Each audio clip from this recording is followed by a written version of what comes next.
Greetings, everybody. Oh man, we've had quite a run here on the Media Files with this Bat collection overview, but we're definitely nowhere near done. No way. Nope. We're just getting started here, people. We're just getting started. We got through all the older stuff. We're two out of the three ways done with the Nolan trilogy. So let's just cap things off here with The Dark Knight Rises, right here on the Media Files.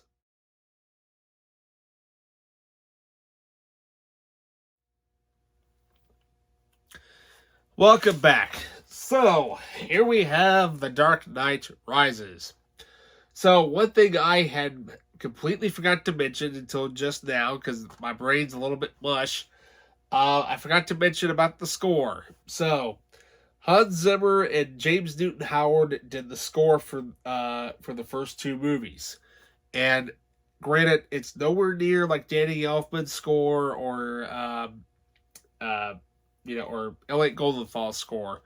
It's more of like a dun dun dun dun that type of score. But I tell you what, though, it fits. It works for this Batman version. It works for this version, and it sticks to you. And then, of course, you got the Joker's theme.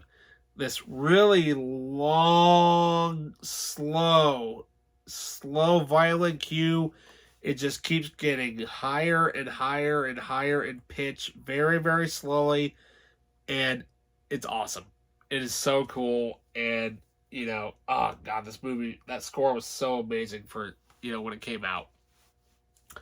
So, Dark Knight Rises. So Nolan goes off. He creates not only one of the best, Batman movies, but he also creates one of the best superhero movies of all time.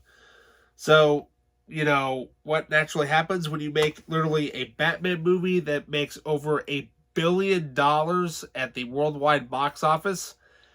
You want a sequel, right? I'm going to take my time with it. I kind of want to do this other movie first that I've been trying to get off the ground for at least 20 years. He goes off and he makes Inception with Leonardo DiCaprio.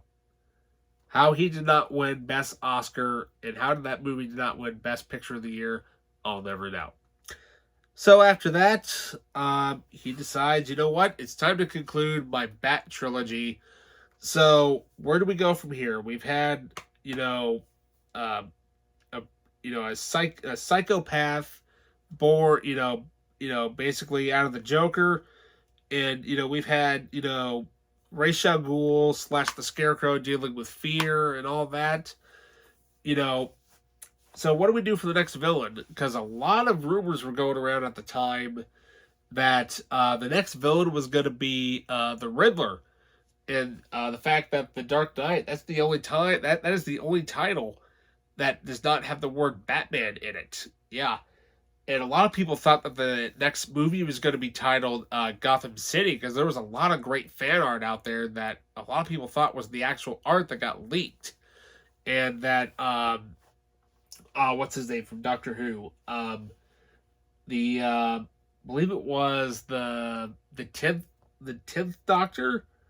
Yeah, that he was that he was going to portray the Riddler. And I'm like, that would have been an interesting take. That's kind of a real interesting concept, to bring the Riddler back. But they went a different route, and that actually was just fake poster art. Turns out, Goyer had this idea of, well, here it is, we've got Batman. He's kind of been, he kind of brought the fear to the villains. Then the villains kind of brought the fear somewhat back a little bit. So what happens next? Goyer's like, well, what if Batman gets his ass handed to him? Yep, Goyer decides to bring back a villain from 1997. He brought back the character of Bane. And holy crap. This is definitely a 180. So here you have an actor by the name of Tom Hardy, who basically was in Nolan's Inception. decides he's going to play Bane, which is that guy right there. And sure enough, people were like, okay, so what's this version going to be like? Please, please, please, for the love of God, do not let it be like the Batman and Robin one. No, we're going to do our version of it. And it's going to be more like the comics, like more of like the actual comic storyline, okay? So he shows up on a plane, and so sure enough, we have the IMAX prologue again. This time, to where I cannot remember what movie it was attached to. I believe it was attached to Star Trek Into Darkness when that came out. I believe. Yeah, I think it would have been Star Trek Into Darkness because this came out in 2012 and Into Darkness came out in 2011. So as people are watching it, they're like, well, this is great, but we can't understand the villain. Because he's kind of moving like this, and you can't really understand what I'm thinking about. So I'd have to think, that version of Bane that's kind of like the that's not the finished version because they were still working on the editing at the time and they were still working on the audio.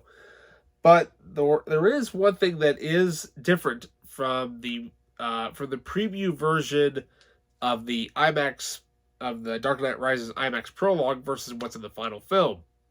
Because in the final film there is the opening scene where he's talking about where the doctor, Dr. Pavel, is basically saying nothing. I said nothing, but when he's talking to the agent, he basically says, Dr. Pavel refused your offer in favor of yours. We had to find out what he told you about us. The words about us are not in the final film. It makes this weird cut to where basically it just cuts Dr. Pavel saying, nothing, I said nothing. And then Bane looks at him kind of, like I don't think so. He kind of has that, menacing, like that Jason Voorhees, like, I look like I'm watching you. But I don't know why they just cut out like that 1 second of footage. That should have just stayed in there. Thankfully, they fixed the audio, and you can actually hear Bane pretty good throughout most of the movie. There's a few scenes here and there where it's still a little hard to understand what he's saying, but thank God for closed captioning, then you can finally understand what he says. So, The Dark Knight Rises. So, with this, the movie, it takes place, it does a time jump, which is something we never really, we don't really see a whole lot of as far as like direct sequels go when it comes to Batman movies. Usually it's about, every 5, 10, 15, usually around the number of 5 years go by. Dark Knight Rises takes place 8 years after The Dark Knight. So Bruce is kind of retired from being Batman. His injuries have kind of decided to kind of, get up on him and stuff like that, especially after falling off of the building when he did, and he injured his leg. So he's kind of got a little bit of the gray hair thing going on the sides a little bit. And he's got the 310 Yuma, mustache and beard thing going on there for a little bit. But, he rises up again and has to figure out, who this guy Bane is, what does he want, how do we save Gotham from, the criminal underworld taking over? And so, sure enough, wow, such a really, really, really, really good sequel. And Nolan actually shoots the majority of this movie in IMAX. About a good 2/3 of this movie is shot in that format, and it shows. Obviously, the prologue is, because that's what got everybody's attention in the first place. But not only that, though, there's this really amazing chase sequence with the Bat Pod. And then it gets introduced to the Bat, which is basically Nolan's version of the Batwing, which is basically a tank that kind of hovers a little bit. But, we've added, not only that, though, we bring back another character, which we haven't seen since Batman Returns, we bring back Catwoman, this time played by Anne Hathaway. Wow, such a great performance by her, and you can tell she trained hard for this movie. She trained really hard, and it shows. It really, really shows. And not only that, she looks so hot when she's on the bat pod, especially in that one shot. And you know which one it is I'm talking about when you see it. It's just the way that the camera is angled. Let's be honest here. So yeah, and then not only that though, um, we see something that has never been seen in a Batman movie before. Batman gets defeated. Yep, the hero finally loses in a superhero movie. At least for a little bit. So, so basically one of these story points that they used for this movie was the comic series Nightfall, where Bane literally breaks Batman's back. And sure enough, they have to do they do a variation of it. Now, granted, I really wish that the fight would have taken place inside the Batcave, like it did in the comics. That would be cool.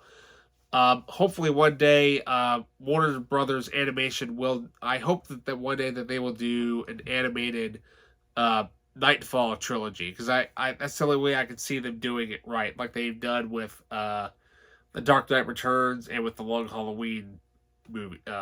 Animated movies, make it like a 3-parter, and instead of like a 2-parter, make it a 3 at least. So so with this movie, it's a little bit longer. It's like 2 hours and 40 minutes. It doesn't really feel like it is, but it kind of does a little bit here and there. Kind of when it gets towards the middle, it kind of drags on a little bit. But overall, I mean, I could see why it was a great movie, but it's I don't know. To me, it falls just a little short of the Dark Knight. Obviously, they had a hard time trying to beat that movie, and they did what they could to the best of their ability with this. And so not only that though, you also get Marion Cotillard, who plays Talia Al Ghul in this movie. But you also get Joseph Gordon-Levitt, who plays a cop known as John Blake, who's basically kind of like he's kind of like a cop, but you kind of get the gist of where his character kind of is, or who he's kind of supposed to be. Wink, wink, nudge, nudge. But then on top of that, you get such an amazing performance from everybody in this movie. However, though, the only one thing is that James Newton Howard did not return to help out with the score, because he felt like after Nolan and Zimmer had done their thing with Inception, that he's just like, well, I kind of feel like the fifth wheel. I really don't want to be the fifth wheel around here. I'm sure you guys understand that. They're like, yeah, we understand. If you don't want to be a part of it, that's completely fine. We get it. Because he didn't want to ruin everything or whatever. So, but Newton Howard, he's done some amazing scores. So thankfully, he would go on to do the Hunger Games movies after this. So those are great scores if you haven't heard those. So this movie runs in about 2 hours and 45 minutes, give or take, but really, really, really good movie. So with this movie, let's get to the meat and potatoes, shall we? So here we have the movie itself, just on one disc. Same art for everything. Bonus feature disc and the DVD version of it. So for the special features, we have the Batmobile. This is a documentary, which is awesome. Witness all 5 Batmobiles together for the first time in history. Dive deep into every aspect of the most awe-inspiring weapon in Batman's arsenal as you journey through the birth and evolution of this technological marvel and cultural icon. Yeah, we're talking about from the 1966 Batmobile all the way up to the Tumbler. Ending the Night, a comprehensive look at how director Christopher Nolan and his production team made The Dark Knight Rises the epic conclusion to the Dark Knight legend, and much more. Yeah, there's a couple other bonus features on here, but they are actually not listed on the thing itself. But what can I say though? I mean, the movie itself makes up for the fact that you know, it's just such an amazing, amazing trilogy. And, granted, I hope Nolan does come back and to do at least one more story, but, I don't think he's going to. And Christian Bale would only do it if, if Nolan would do it. But I seriously doubt that they're going to, unless they happen to do this whole unless this new DC universe thing kicks into gear, which it probably won't, because I know they're trying to do the whole Marvel thing with and whatnot. But what can I say? I mean, this movie it was really really good for its time. It still is, but not only that though, you got one thing I also got to mention is the chant. Yeah, Bane's theme in this movie was freaking amazing. I mean, so you got this chant because I remember when the movie was coming out, and there was a video that I had come across where Hans Zimmer was basically saying, "Hey, I need help recording this chant, and I want to have literally anybody who has a microphone to say these words and send it to this website, send it to this email or server or whatever it was."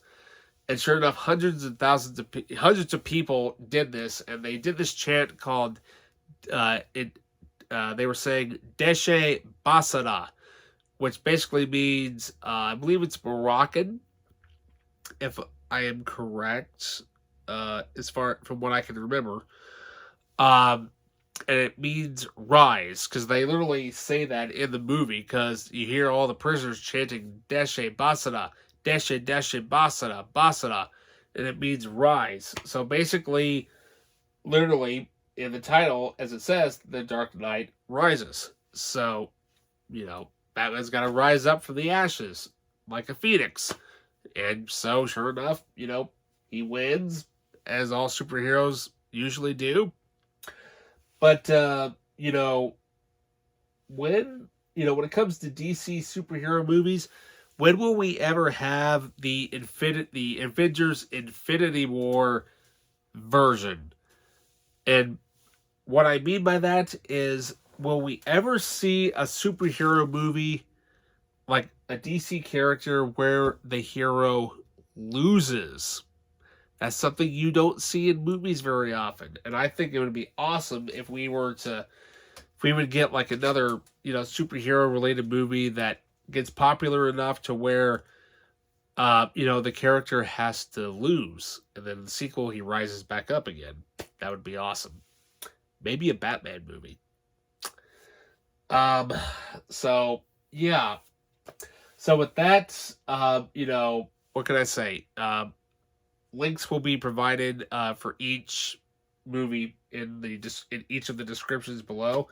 Don't know if I'd mentioned that. Excuse me. I've been doing a lot of videos lately, so I'm getting kind of jet lagged here. Not really jet lagged, but I'm getting brain mushed.